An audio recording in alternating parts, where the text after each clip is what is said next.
नमस्कार, कृषी वार्ता बातमीपत्रात मी शर्मिष्ठा म्हात्रे आपलं स्वागत करते। आता पाहूया कृषीविषयक ठळक घडामोडी।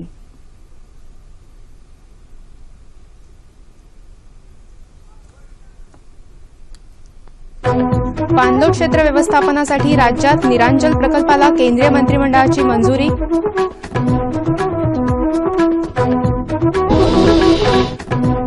मोबाईलवरून मोटार नियंत्रण करणारे नवे उपकरण मोबाईल ऑटो विकसित।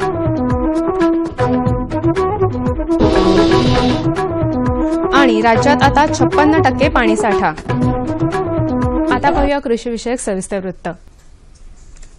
शेतकऱ्यांची सोय व्हावी, विजेची तसंच पाण्याची बचत व्हावी आणि आर्थिक हानी टाळावी या उद्देशानं मोबाईलवरून मोटार नियंत्रित करण्याची सोय असणारा मोबाईल ऑटो पुण्याच्या आईस कंपनीनं तयार केला आहे। कंपनीचे संस्थापकीय अध्यक्ष आणि कार्यकारी संचालक शरद काळे यांनी हा ऑटो तयार केला आहे।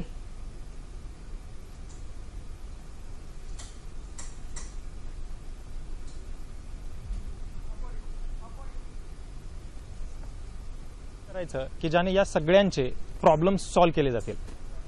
म्हणजे आम्ही मग मोबाईलवरून मोटर सुरू बंद करणारे एक अत्याधुनिक मशीन बनवलं। याच्यामध्ये शेतकऱ्यांनी फक्त एक सिम कार्ड टाकायचं, जे कार्ड तुम्ही आत टाकलंय त्या कार्डवर फोन करायचा, मग मशीन तुमच्याशी बोलेल की मोटर सुरू करायला 1 दाबा, बंद करायला 2 दाबा। जर 1 दाबलं तर ते आपला मोबाईल ऑटो मोटर सुरू करणार आणि तुम्हाला सांगणार की मोटर सुरू केली। समजा आत्ता मोटर सुरू झाली आणि 1-2-3 तासांनी विहिरीतलं पाणी संपलं तर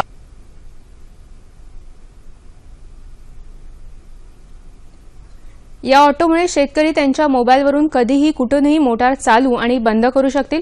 शेतकऱ्यांना या कामासाठी रात्री अपरात्री शेतात जाणं वाचेल, त्यामुळे सर्पदंश, जंगली प्राण्यांचा हल्ला, विजेचा धक्का लागणं यासारख्या संकटांपासून शेतकऱ्यांचं संरक्षण होणार आहे।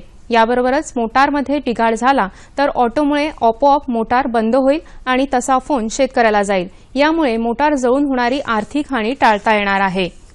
या उपकरणामध्ये सुमारे 15 ते 16 विविध कामांसाठी विविध पर्याय उपलब्ध आहेत। त्यांच्या उपयोगाने शेतकऱ्यांना मोटार संबंधी कामे करून घेता येतील। यामध्ये विहिरीतलं पाणी संपणं, फेज रिव्हर्स होणं, व्होल्टेज कमी जास्त होणं यासारख्या अनेक समस्या हाताळता येतील। कुठल्याही साध्या किंवा स्मार्टफोनमध्ये एक जीएसएम कार्ड वापरून हे ऑटो चालू करता येईल। याचा शेतकरी वर्गात प्रसार व्हावा यासाठी